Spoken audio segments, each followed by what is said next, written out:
نحمده ونستعينه ونستغفره ونؤمن به ونتوكل عليه ونعوذ بالله من شرور أنفسنا ومن سيئات أعمالنا من يهده الله فلا مضل له ومن يضلل فلا هادي له أشهد أن لا إله إلا الله وحده لا شريك له وأشهد أن محمدا عبده ورسوله لا نبي بعده.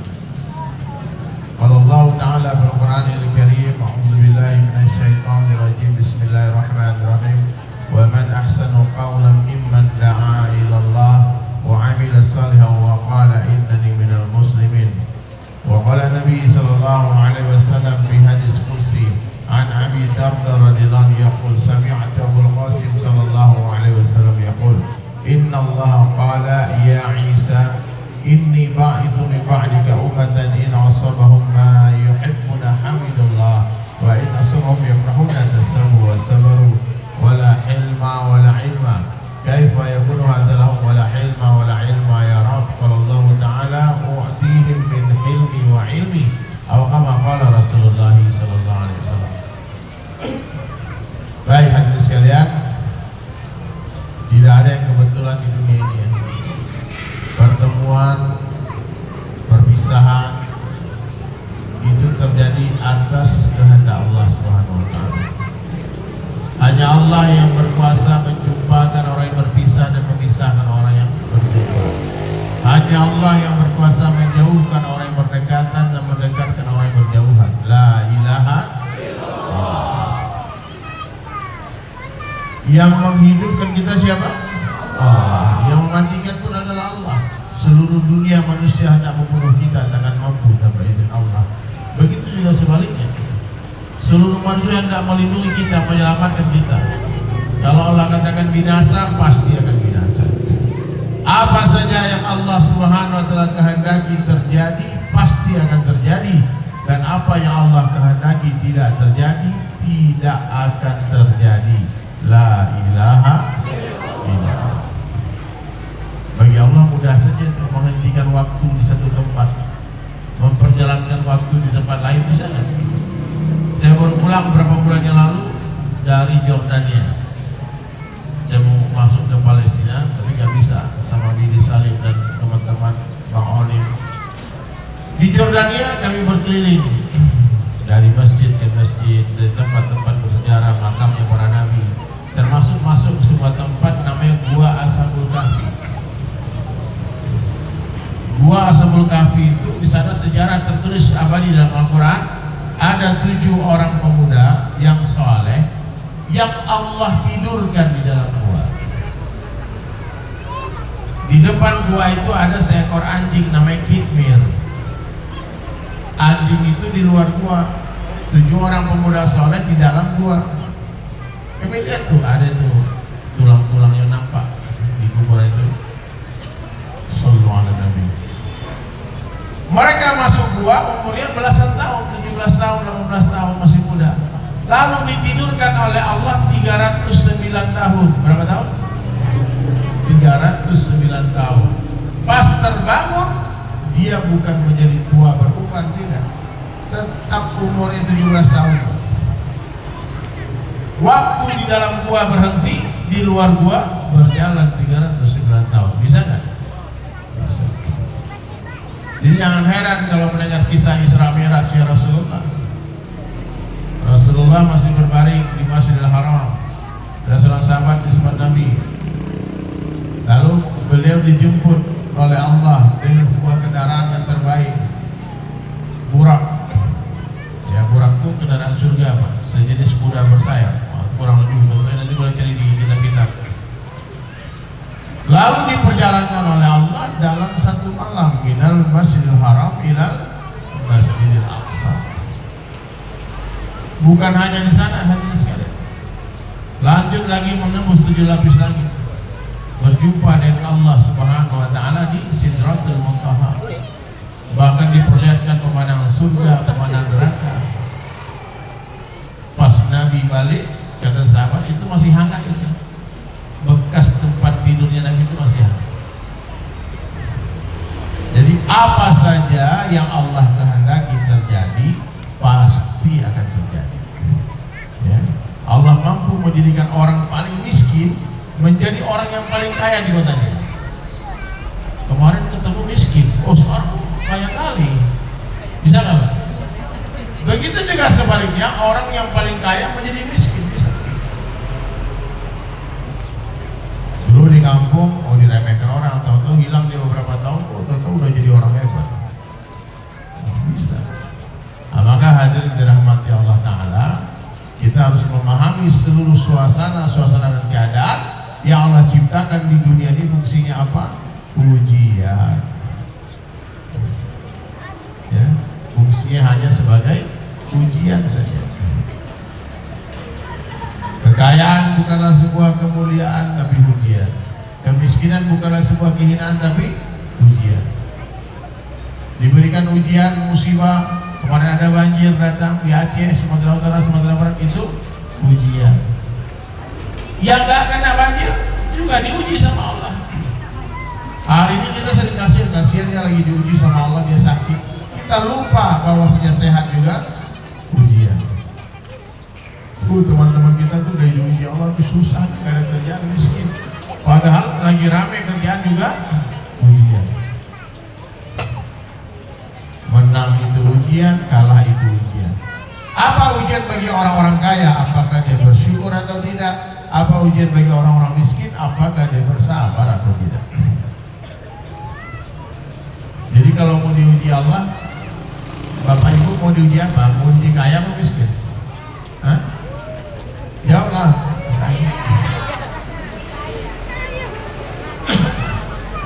Mau diuji apa? Mau diuji kaya? Betul. Siapa jadi orang kaya? Gak mudah loh jadi orang kaya. Orang kaya itu punya tanggung jawabnya besar. Mencari orang-orang miskin, menyalurkan zakatnya. Bukan orang miskin yang datang ke orang kaya, nggak boleh, Pak. Orang miskin nggak boleh datang minta-minta ke orang kaya. Tapi bila ada orang kaya yang kikir, yang pelit, ada tetangganya kelaparan, yang dihukum siapa? Orang kaya. Benar di zaman Sayyidina Umar berkata, ada satu orang mencuri makanan tetangganya, mencuri rumah tetangga, dipanggil, mau diadili. Dalam Islam mencuri itu harus potong tangan ya. Ditanya sama hakim, kenapa kamu mencuri? Ada Sayyidina Umar juga sering bayar. Anakku lapar, aku malu minta-minta ke rumahnya. Tetangga aku banyak makanan, tapi yang aku berbagi sama kamu, maka aku ambillah makanan itu makanan. Apa kata Sayyidina Umar berkata? Hei, sekali lagi tetanggamu mencuri itu makan, yang kupotong bukan tangan tetanggamu, tapi tangan kamu yang kupotong. Main-main, Pak. Jadi orang kota ini, Pak, jangan sampai ada yang laparan. Masjid banyak duitnya, jangan sampai tetangga masjid tidak makan. Ya. Bapak Ibu yang banyak rezekinya, jangan sampai nggak peduli dengan orang-orang yang sedang lapar. Apalagi hari ini kita melihat di mana-mana orang terkena ujian. Di mana dia, bukan cuma di Sumatera, di Jawa, di Kalimantan, di mana-mana. Nah, maka ketika berjumpa dengan orang-orang yang memerlukan bantuan kita, berbagilah. Tidak ada duit, berbagi nasihat, berbagi motivasi, berikan harapan, jangan membuli, jangan mencaci maki. Ini ada adab dalam Islam ini, Pak, ya. Kalau kita ketemu orang terkena musibah, kita nggak boleh katakan ini gara-gara dosa kalian ini, Allah laknat kalian. Bukan begitu, itu kurang ajar, tapi itu tidak beradab. Ya, saya diingatkan sama guru, kalau kamu datang ke tempat bencana, ingatkan orang-orang itu Allah sayang kepada kalian. Musibah yang datang bukan melulu masalah dosa, kadang-kadang itu cara Allah mendekatkan dirinya kepada hambanya. Ada satu hadis Rasulullah SAW, Allah Ta'ala itu hendak meletakkan seorang hamba di derajat yang sangat tinggi di surga, tapi amalnya kurang. Bukan dosa banyak, amalnya kurang banyak. Maka diberikan dia ujian-ujian, musibah-musibah dalam hidupnya, supaya dia bersabar. Ketika dia bersabar, Allah angkat derajatnya setinggi-tingginya. Itu maksudnya. Tapi kalau kita yang terkena musibah, tidak ada salahnya kita mengatakan ini mungkin gara-gara dosa saya. Tapi kalau orang terkena musibah, tidak beradab, kurang ajar mulutnya, yang mengatakan ini gara-gara dosa kau ini. Paham? Ini Islam itu belajar rasa. Perlakukan orang lain sebagaimana kita ingin Allah Subhanahu wa Ta'ala memperlakukan kita. Kalau nggak suka dicubit, jangan cubit orang. Kalau nggak suka dihina, jangan hina orang. Kalau ibu nggak suka digunjingi orang, jangan gunjingin orang. Nggak suka difitnah, jangan fitnah orang. Belajar rasa. Kalau ingin dimuliakan orang, muliakan orang. Kalau kita ingin dimuliakan, semua orang ingin dimuliakan, yang memuliakan siapa? Nggak ada. Saya ingin dimuliakan, Buya ingin dimuliakan. Terus yang memuliakan siapa? Habib ingin dimuliakan. Tapi kalau kita semua saling memuliakan, maka kita semua akan jadi orang mulia. Hebatnya. Nah, maka itulah fungsi agama dihantarkan ke dunia ini untuk menjadikan manusia orang-orang yang beradab, orang-orang yang berakhlak mulia. Siapa jadi orang baik Bunda? Ya, dunia ini gak lama, sebentar aja, waktu kita singkat nih, 60-70 tahun. Buang-buang waktu untuk bicara keburukan, buang-buang waktu untuk fokus berbuat yang buruk-buruk. Fokus bicara yang baik-baik, tulis yang baik-baik, pikir yang baik-baik, sangka yang baik-baik. Orang-orang yang sangka baik, insya Allah hatinya baik. Orang yang hatinya baik, hidupnya baik, matinya baik. Orang-orang yang husnuzon, insya Allah matinya husnul khatimah. Tapi kalau orang-orang yang suuzon gimana? Nauzubillah. Maka mudah-mudahan kedatangan saya ke sini menjadikan semua yang hadir ini jadi orang baik semua, amin. Baik imannya, lurus imannya, tak ada kesyirikan, tidak ada khurafat dalam hidupnya, tidak takut kepada siapapun kecuali kepada Allah, tidak meminta-minta kepada siapapun kecuali kepada Allah, tidak berharap kepada siapapun kecuali kepada Allah. Kalau mau baik hatinya Bapak Ibu sekalian, tahu nggak caranya bagaimana? Yuslih lakum a'malakum. Caranya gimana? Supaya kalian Allah diperbaiki dirimu dan amalmu. Wa man ahsanu qawlan mimman da'a ila Allah. Siapakah yang qaulannya yang lebih baik pada orang yang mengajak manusia kepada Allah? Wa amila sholihan, dan dia beramal soleh, dan dia berkata wa qala innani minal muslimin. Dan qaulan yang terbaik itu adalah la ilaha illallah. Ya ayyuhalladzina amanu taqullaha wa qulu qaulan sadida. Buka seluruh kitab tafsir, apa makna qaulan sadida? La ilaha illallah. Ucapkanlah kalimat la ilaha illallah. Apa janji Allah? Yuslih lakum a'malakum. Aku akan perbaiki dirimu dan perbaiki amalanmu.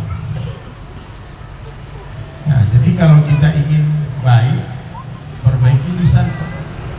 Banyak-banyak ucapkan la ilaha.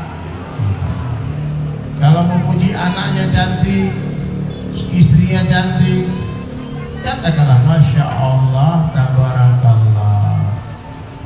Tak perlu ditanya istri siapa ini, anak siapa ini. Itu pertanyaan sia-sia, kalau ada manfaatnya. Mulai hari ini dirubah cara bertanya ya. Ini anaknya cantik, ganteng, nih, hebat, Masya Allah, ciptaan siapa ini? Bisa nggak dirubah? Ya. Jadi kalau ngeliat cucunya, Masya Allah, ciptaan siapa ini? Ciptaan Allah. La ilaha. Tanamkan tauhid sedari dini kepada anak-anak kita. Gak usah tanya itu anak siapa itu. Satu kota ini tahu itu anak kau. Gak usah tanya-tanya terus. Pamer kali bisa bikin anak. Paham? Kalau memuji ucapkan apa? Masya Allah, Tabarakallah. Lihat mobil bagus, Masya Allah, Tabarakallah. Kalau nggak libatkan Allah nanti kena ain. Tahu ain? Ain itu penyakit karena pandangan mata. Nyata itu Pak. Anakmu yang cantik itu kalau dipuji-puji terus bisa kejang-kejang itu. Mobil mewahnya dipuji-puji tanpa melibatkan Allah bisa kebakar itu mobil Pak. Benar. itu nyata, jangan main-main. Mulai segala sesuatu dengan bismillah, akhiri dengan alhamdulillah. Kalau berjanji ucapkan apa? Insya Allah. Kalau hilang barang, hilang seseorang, ucapkan apa? Inna lillahi wa inna ilaihi raji'un. Hebat Islam. Dari bangun tidur sampai tidur lagi ada amalannya. Bangun tidur ingat Allah, baca doa. Apa doanya? Yang keras. Doa bangun tidur apa? Alhamdulillahilladzi ahyana ba'dama amatana. Coba angkat tangan yang tadi subuh bangun-bangun baca doa itu. Satu orang aja. 2, 3, 4. Kenapa kan dibaca? Baca yang mulai hari ini ya. Bangun tidur alhamdulillah. Nikmat bangun tidur pagi itu lebih nikmat daripada mobil Alphard. Bebe, kalian ibu-ibu mau nggak dikasih uang 1 miliar? Mau, tapi besok pagi bisa bangun. Pilih mana, bangun pagi apa uang 1 M? Kenapa pas bangun pagi nggak bersyukur, nggak bahagia seperti bahagia dapat duit 1 koper itu? Hah? Bangun jam berapa bunda? Jam 7? Jam 4? Jam 4 pagi sebelum subuh bangun, mandi bersih. Sunnah itu mandi dulu Pak. Kemudian sholat malam minimal 2 rakaat qiyamul lail, tutup dengan witir 1 rakaat. Dan sholat sunnah fajar itu kata Rasulullah, ra'aitul fajri khairan minad dunya wa ma fiha. 2 rakaat sholat sunnah sebelum subuh itu lebih berharga daripada dunia beserta isinya. Ibu-ibu ini kehilangan tas beserta isinya, sedih nggak? Nangis ya? Tapi kenapa kehilangan dunia beserta isinya santai-santai saja?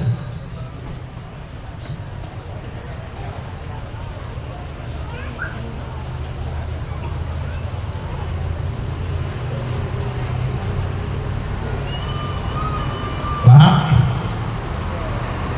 Bangun pagi ada doanya. Masuk toilet ingat Allah ada doanya. Apa doa masuk WC?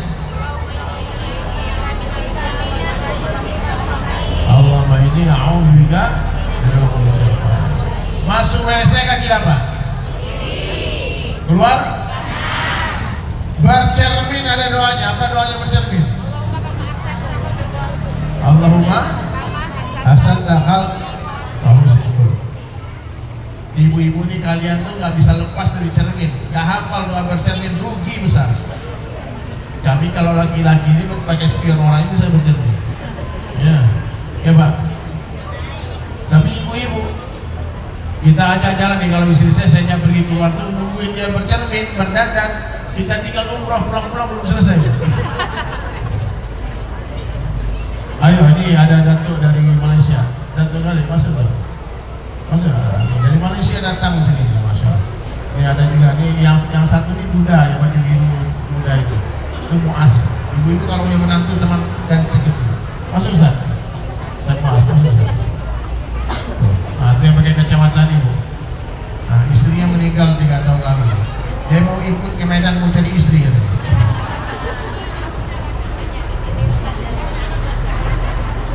Ya. La ilaha.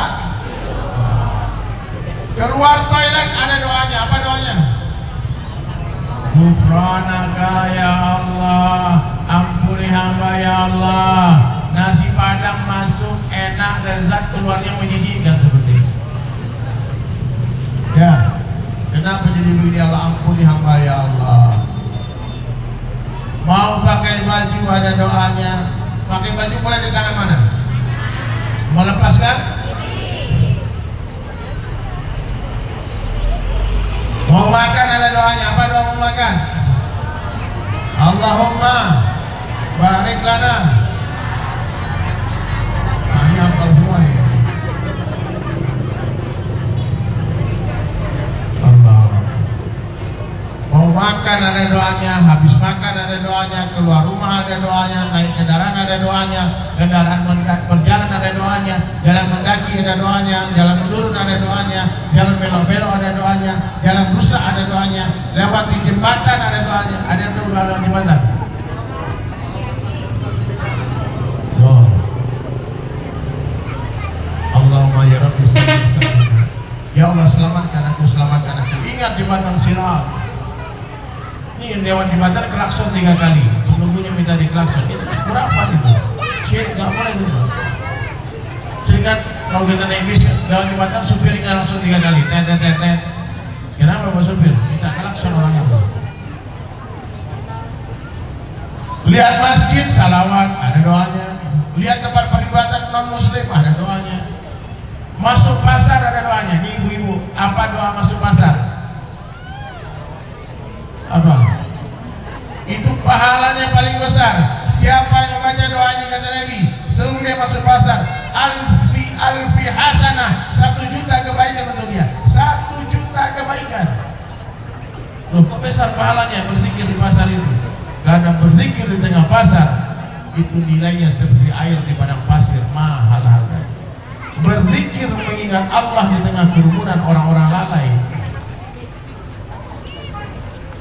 La ilaha illallah wahdahu la syarikalah, lahul mulk wa lahul hamdu, yuhyi wa yumiit wa huwa ala kulli syai'in qadir.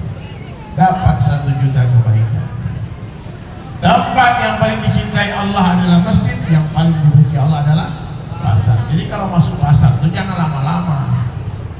Biasanya ibu-ibu kalau masuk pasar lupa sama Allah, muter-muter gak ketemu apa yang dibeli. Tapi kalau baca doa cepat, insya Allah selesai urusan di pasar, cepat-cepat pulang. Sampai mau tidur lagi ada doanya. Apa doa mau tidur? Bismika Allahumma ahya.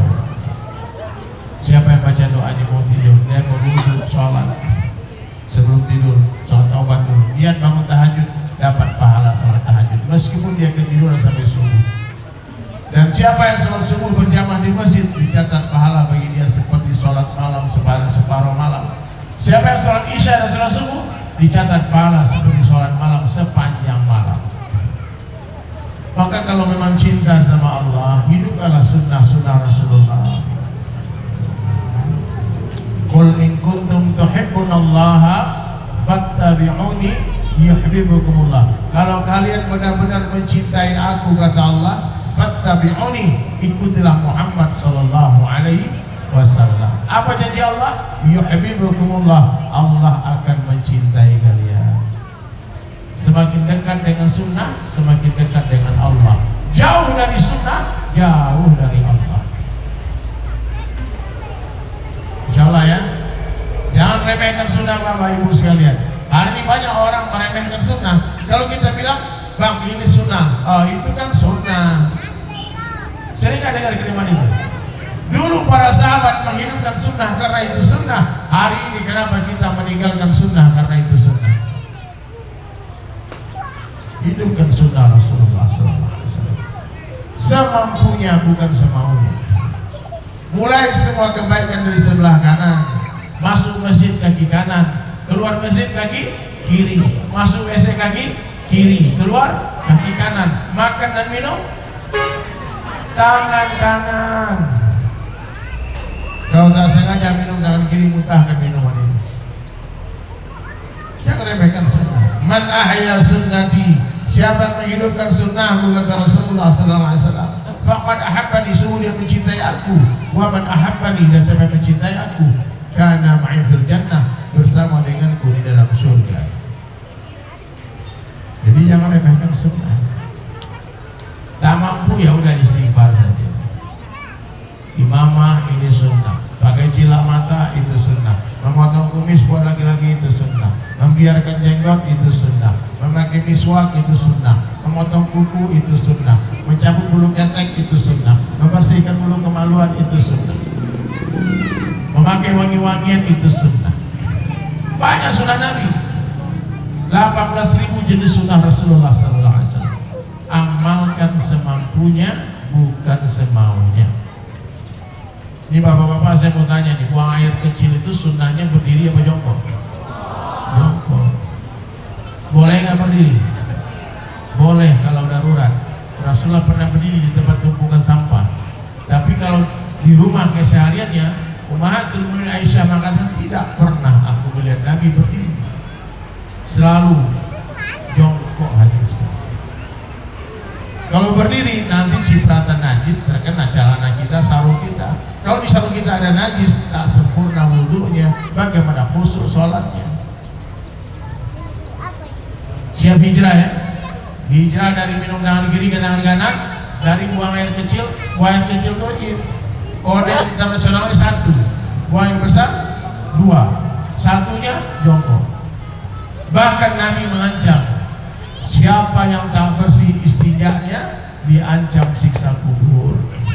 Itu proof, bukti nyata Islam adalah agama yang mengajarkan kebersihan. Orang Islam nggak boleh jorok, nggak boleh bau. Ya, bapak-bapak juga harus perawatan. Kata Abdullah bin Abbas radhiyallahu anhu, aku suka bersolek berdandan untuk istriku sebagaimana aku suka istriku bersolek untuk aku. Nggak boleh bau-bau, Pak. Rasulullah itu kalau waktu sholat di gerbang di pintu Masjid Nabawi, kalau ada sahabat masuk, Nabi mendekati dia dan mencium wangi mulutnya itu. Kalau bau bawang, bau macam-macam, disuruh kumur-kumur keluar. Nggak boleh, Pak. Ini udah merokok, makan jengkol, enggak sikat gigi 3 hari, pulang ke rumah, assalamualaikum sayang, pingsan istrinya, langsung kenyang-kenyang istri. Ya,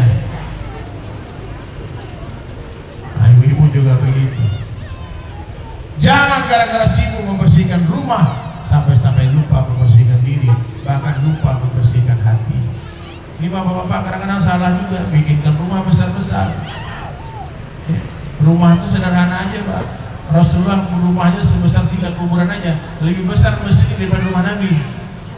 Yang pernah umroh, Raudhah itu rumahnya Rasulullah sebesar 3 makam Rasulullah, Sayyidina Abu Bakar dan Sayyidina Umar. Tapi Nabi katakan baiti jannati, rumahku surga. Oh, ini rumah terlalu besar, Pak. Ada teman saya di Jakarta, Pak, rumahnya saking besarnya, mau ketemu istri janjian dulu. Kadang dia lantai 2, dia istri lantai di bawah. Nah, dia naik, istrinya turun. Semakin besar dunia ini, semakin menyusahkan. Dunia ini kenikmatan yang sedikit. Mana ya kalau sedikit nikmat, kalau banyak menyusahkan.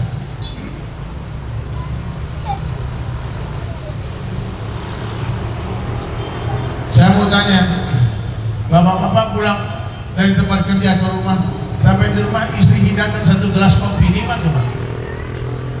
Segelas kopi nikmat ya? Tapi kalau istri hidangkan seember kopi, nikmat ya, Pak? Habisin, Bang. Justru kopi itu semakin sedikit semakin nikmat. Saya itu selalu kalau mampir ke coffee shop pesannya espresso, double shot. Itu gelasnya kecil, dibesarkan sedikit gelasnya, hilang harga diri, jatuh marwah kopi itu. Hilang harga diri langsung, Pak. Justru semakin sedikit semakin nikmat, semakin mahal. Makan sepiring nikmat ya? Kalau 1 rice cooker, 1 bakul, jadi penyakit. Maka 5 keperluan hidup manusia perlu ada. Semakin sederhana semakin nikmat. Makan minum sederhana, nikmat ya? Bukan di rumah makan sederhana loh. Memang sederhana menunya. Rasulullah SAW sehari makan sehari tidak. Kalau ada makanan laut nggak bercampur dengan darat, darat itu sederhana saja. Pakaian sederhana. Nabi punya 3 pakaian saja. Datang yang baru, yang lama kasih sahabat. Sekarang coba periksa di rumah ibu-ibu, bapak-bapak, berapa lemari, berapa kamar pakaiannya yang nggak pernah dipakai. Coba keluarkan baju-baju bagus itu, yang ibu nggak pakai lagi, yang sudah malu karena pernah dipakai kondangan sekali, dipakai lagi malu. Berikan ke teman, berikan ke orang-orang yang memerlukan pakaian. Mungkin bagi ibu itu aib, tapi bagi mereka mungkin baju lebaran. Iya Pak. Coba dihafal ya, 5 keperluan hidup manusia, makan dan minum yang satu, yang kedua pakaian, yang ketiga rumah, sederhana saja, yang keempat kendaraan. Tapi kendaraan Nabi memang mewah, unta merah. Jadi kalau Bapak pengen mau beli kendaraan silahkan, yang mau, tapi niat itu dakwah, bukan pamer-pamer. Dan yang kelima, pernikahan sederhana. Menikah dalam Islam itu lebih mudah dari zina. Orang yang mempersulit pernikahan berarti telah mempermurah perzinahan. Orang yang memahal-mahalkan pernikahan berarti telah memurah-murahkan perzinahan. Islam mengajarkan sederhanakan keperluan hidupmu. Semakin mewah, semakin menyusahkan. Kalaupun tak ada, orang mati kelaparan, Allah nggak marah. Orang mati nggak punya rumah, Allah nggak marah. Orang mati nggak punya pakaian, Allah nggak marah. Orang mati nggak punya anak, nggak punya istri, nggak punya suami, Allah nggak marah. Orang mati nggak punya kendaraan, nggak punya mobil, nggak punya motor, nggak masalah. Tapi kalau ada orang yang mati nggak punya iman, itu masalah. Ada 5 maksud hidup manusia. Ingat, 5 maksud hidup manusia. Yang pertama apa? Menyempurnakan iman. Iman tak boleh bercampur dengan kesyirikan. Allah tak akan terima iman yang bercampur dengan kesyirikan. Sebagaimana ibu-ibu tak mau menerima minyak bercampur dengan air. Mau nggak mau beli beras campur pasir dingin? Harus sempurna iman. Ma fi qalbi ghairullah. Tidak ada siapapun di hati kecuali Allah. Dunia di tangan, di hati jangan. Mobil di garasi jangan masuk hati. Itu yang pertama. Yang kedua, untuk menyempurnakan ibadah, salat, zakat, puasa, haji, umrah, sempurnakan sebelum mati. Di bulan depan Ramadan, yang punya utang puasa tahun lalu gara-gara haid nggak berpuasa, gara-gara sakit nggak berpuasa, puasa bayar di bulan ini, bulan Sya'ban ini. Insyaallah ya, gembira menyambut bulan Ramadan. Kemudian yang ketiga, sempurnakan muamalah. Rasulullah SAW tidak mensolatkan jenazah orang yang mati meninggalkan hutang. Dengar Bu, Nabi tak solatkan jenazah orang yang mati meninggalkan hutang. Pinjam dulu 100, pinjam dulu, itu bayar itu. Kalau pinjam, bayar.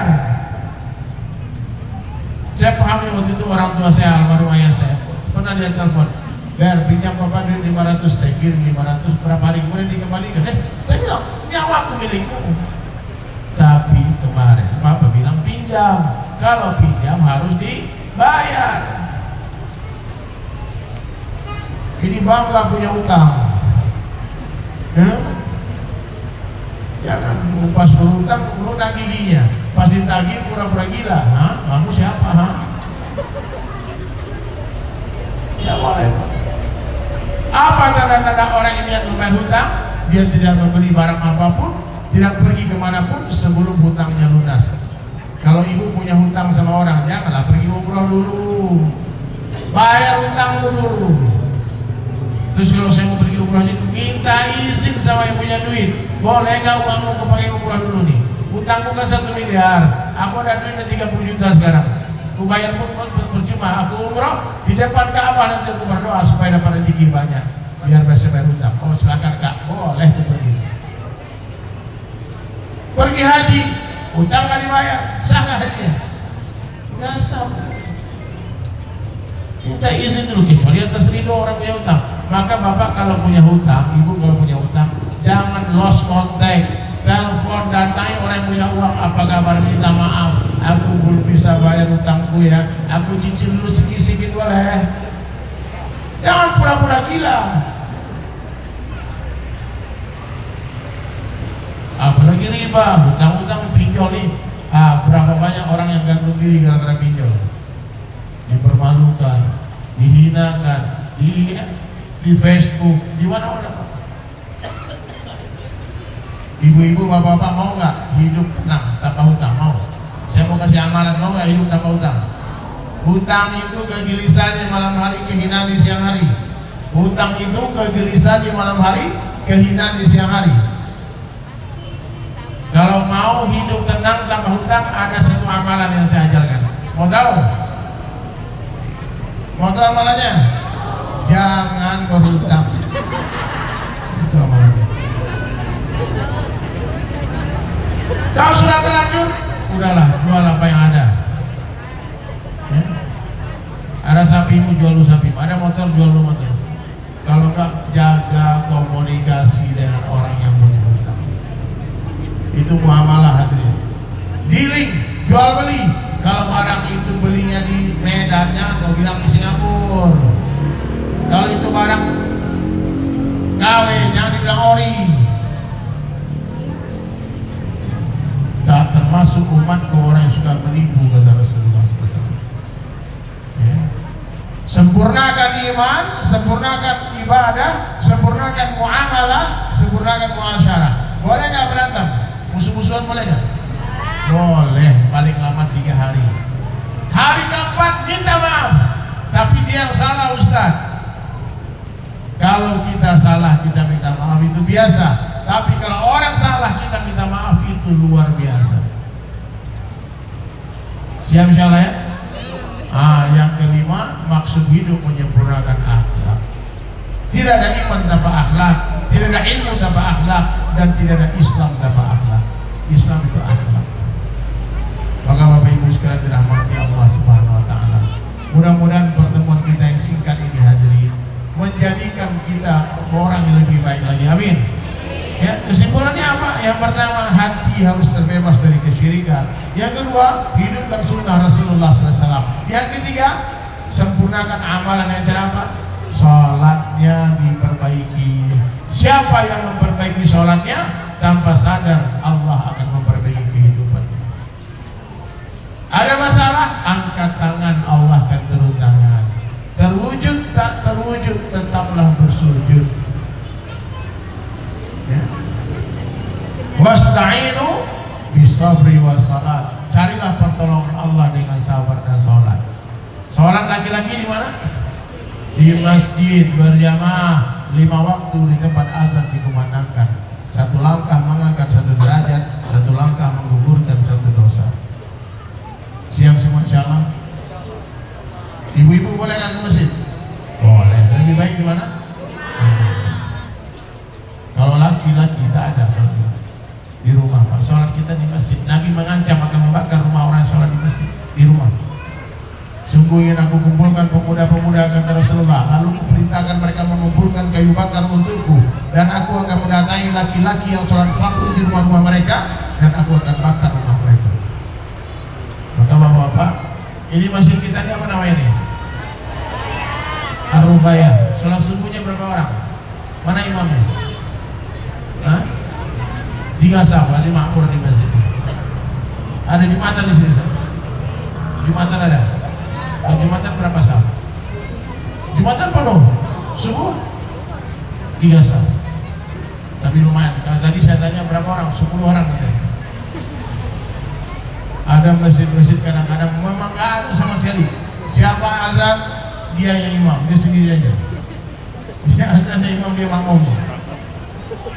Yang mana lain, laki-laki lain? Oh, semua jadi wali Allah, semua jadi Mekah. Dan banyak juga orang tuh, nggak tampak kok di masjid, di Mekah aku sholat. Ya, Bu, kalau suami mau sholat subuh di rumah, kasih dia mukena warna pink. Berarti suamimu tuh laki-laki soleha.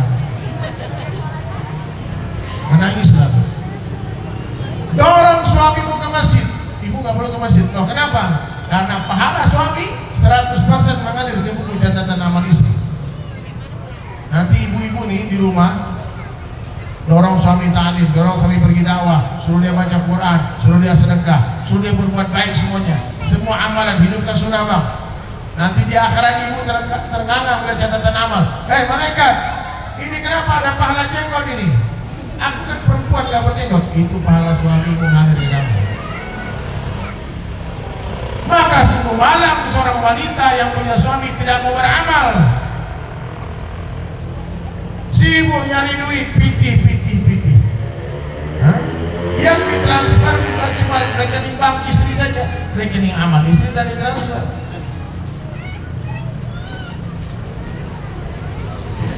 Wanita wanita yang cerdas, dia dorong suami untuk berbuat amal kebaikan, dorong suami pergi dakwah, bangunkan api istana di surga. Tapi ada istri dunia, dia dorong suaminya untuk cari duit aja. Kalau ke masjid, di rumah aja lah sholat sama kami, imamin kami di rumah bang. Itu perempuan-perempuan yang tidak paham agama, yang tidak tahu fadilah amal.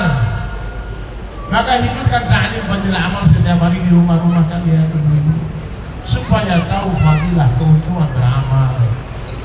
Satu langkah mengangkat satu derajat, satu langkah berguguran satu dosa, dilipat gandakan 27 derajat. Banyak fadilah-fadilah. 5 janji Allah kepada orang menjaga salat 5 waktu di masjid. Di dunia diberkahi rezekinya, di kubur dibebaskan dari siksa kubur, menerima catatan amal dari sebelah kanan, melintasi sirat secepat kilat, dan masuk surga tanpa hisab. Berkah pada rezeki itu seperti manis pada gula. Untuk apa kita punya gula satu kontainer lebih tak manis? Nah, maka harus saya ingatkan, hidup di dunia ini gak lama, sebentar saja, sekejap mata saja. Dunia sebentar saja, akhirat sebentar lagi. Dunia sementara, akhirat lama-lamanya. Sedih sementara, bahagia sementara, miskin sementara, kaya sementara, cantik sementara, tampan sementara. Siapa saja yang ada di dunia, apa saja yang ada di dunia itu sementara saja. Maka semualah syair-syair itu supaya orang paham. Tidak semua orang boleh ceramahin. Sebuat lagu biar dengar, oh betul ya, orang kaya mati, orang miskin mati, raja-raja, rakyat biasa. Mana suaranya? Saya doakan ya, yang teriak mati paling banyak umurnya insya Allah. Siapa ya? Yang paling keras teriak matinya paling banyak umurnya. Yang nggak ikut teriak mati duluan. Ayo, ini syairnya ya. Wahai manusia, jangan engkau tertipu daya oleh dunia yang fana, sebagai tempat ujian bagi kita. Dunia sementara, akhirat selama-lamanya. Orang kaya mati, orang miskin mati, raja-raja mati, rakyat biasa mati, yang di belakang mati, yang di samping mati, yang di tengah mati, yang ceramah mati. Kenapa yang ceramah agak keras mati? Habibnya nampaknya ibu-ibu udah mulai emosi nih. Sebentar lagi saya akan pergi jauh-jauh nih. Tolong pengamanan ya. Semua pergi menghadapi ilahi, dunia yang dicari tak ada yang berarti. Dunia yang dicari takkan dibawa. Apa yang kita makan akan jadi kotoran, apa yang kita tinggalkan akan jadi rebutan warisan, dan apa yang kita infakkan di jalan Allah, itulah rezeki kita sesungguhnya. Rasulullah SAW waktu wafat menangis putrinya yang tercinta Fatimah Az-Zahra radhiyallahu anha. Menangis, dipanggil sama Rasulullah, sini kemana? Setelah ini ayah tak lagi sedih, ayah tak lagi capek, ayah tak lagi susah payah dalam berdakwah. Fatimah melihat bagaimana ayahnya keluar pagi hari dengan baju putih bersih, pulang ke rumah dengan baju penuh dengan kotoran unta dengan darah. Setelah ini tidak ada lagi susah payah ayah. Kemudian Rasulullah panggil lagi, bisikkan ini, wahai putriku Fatimah, setelah ayah pergi nanti, kamulah yang pertama menyusul ayah. Dia tertawa langsung, betul ayah, betul aku yang pertama menyusul ayah. Berarti Fatimah yang akan meninggal setelah Rasulullah SAW wafat. Bahagia luar biasa. Kenapa? Orang-orang beriman tahu kemana dia akan pergi setelah mati. Tak mungkin orang-orang beriman takut mati. Kenapa hari ini kita takut mati? Karena kita terlalu mencintai dunia. Kita takut berpisah dengan dunia kita, berpisah dengan rumah kita yang indah, yang bagus. berpisah dengan perhiasan kita yang megah mewah, takut berpisah dengan mobil yang mewah. Maka biar kita nggak takut mati, kirimkanlah benda-benda tercinta itu ke akhirat. Bagaimana caranya? Infakkan di jalan Allah. Bangun masjid, bangun pesantren, sekolahkan anak-anak yatim jadi penghafal Quran, beli Al-Quran bagi-bagi ke pesantren. Apalagi sekarang ya, di tempat-tempat bencana Bu, saya ke Aceh Tamiang lihat anak-anak kecil berlari-lari. Mau apa dek? Mau makan? Mau Al-Quran Ustaz? Mau sajadah Ustaz? Ibu-ibu boleh kasih kami mukena? Tak ada yang tersisa. Di bawah lumpur ini rumah kami Ustaz, tertimbun lumpur. Di bawah lumpurnya ada mobil kami. Alhamdulillah orang-orang di sini ada siapa namanya nih? Langkat. Hah? Tanjung Pura. Gak kena lumpur banjir kan? Alhamdulillah banjir ada. Di sini gak kena banjir ke sini. Tapi gak separah di sana lumpur tenggelam. Ya, tidak ada salahnya kita berbagi kepada mereka. Insya Allah ya. Nah, jadi mulai hari ini insya Allah hadirin sekalian, luruskan niat, buatlah segala sesuatu untuk Allah saja, menyenangkan Allah. Orang suka tak suka tak masalah, tak perlu dengarkan penilaian orang. Jangan sampai penilaian orang lain merubah prinsip hidup kita. Ya. Jangan sampai penilaian orang menghentikan kamu berbuat baik. Jangan, terus berbuat baik. Orang suka tak masalah. Yang penting Allah Subhanahu Wa Taala suka. Siap semua insya Allah. Siap jadi orang baik. Saya mau tanya Bunda, mana yang lebih bahagia, memberi atau diberi? Maka orang-orang dermawan, coba lihat kehidupannya, indah, tak akan berkurang hartanya, berlipat ganda. Dan orang-orang baik tak suka menunda kebaikan. Hijrah tanpa nanti, taat tanpa tapi. Jangan tunggu nanti keburu mati. Jangan tunggu kapan-kapan nanti keburu dikafani. Kain kafan tak berkantong, tak ada yang kita bawa kecuali iman dan amal soleh. Maka sekarang saatnya hadirin, sebelum kami berpisah, ada beberapa nasihat mungkin dari waras warung amal soleh. Mereka berniat baik untuk menyalurkan Al-Quran ke pesantren-pesantren di Aceh, di pedalaman-pedalaman di Sumatera Barat, di Sumatera Utara. Jadi kalau Bapak Ibu ingin ikut ambil bagian, silahkan. Oh, saya membantu 100 Al-Quran, 50 Al-Quran, silahkan. Nanti akan dijelaskan sama Buya. Insya Allah semua kita ikut ambil bagian. Jangan sampai ada yang pulang tanpa ikut ambil bagian. Disebut satu Al-Quran. Insya Allah ya. Saya bisa satu Al-Quran saja. Satu Al-Quran itu donasinya Rp100.000. Insya Allah nanti akan bermanfaat untuk dunia akhirat kita semua. Akan jadi amal jariah. Dan selagi dibaca orang, pahalanya mengalir kepada kita semua.